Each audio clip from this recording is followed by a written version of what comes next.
News any time को अभी subscribe कीजिए, हर खबर सबसे पहले। जय हिंद, जय महाराष्ट्र। आपण पाहत आहात न्यूज एनी टाइम। पाहूया महत्त्वाची बातमी। रावेर तालुक्यातील सावदा येथे जागतिक आदिवासी दिवस मोठ्या उत्साहात साजरा। 9 ऑगस्ट जागतिक आदिवासी दिवस हा संपूर्ण देशभरात मोठ्या उत्साहाने साजरा करण्यात येतो। त्या अनुषंगाने सावदा शहरात देखील जागतिक आदिवासी दिवसाचा गाजावाजा पाहायला मिळाला।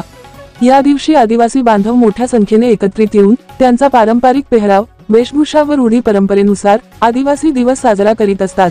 या दिवशी आदिवासी समाजातील महापुरुष जसे की तंट्या मामा भील, बिरसा मुंडा, भीमा नाईक, खाजा नाईक, वीर एकलव्य यांच्यासारखे महापुरुष ज्यांनी देशासाठी लढा दिला व आदिवासी समाजाला वेगळी ओळख म्हणून देशात वावरण्याचा आधार दिला, अशा महापुरुषांच्या प्रतिमेला फुलहार अर्पण करून त्यांना आदरांजली देत असतात व आपल्या समाजाची खरी ओळख हे जागा समोर आणण्याचा प्रयत्न करत असतात।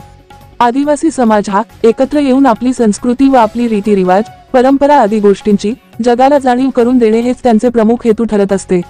आदिवासी हा समाज म्हटला तर जंगलात राहून निसर्गाची व पर्यावरणाची रक्षा करणारा समाज मानला जातो। सावदा येथून न्यूज एनी टाइम साठी मनीष परदेशी यांची रिपोर्ट।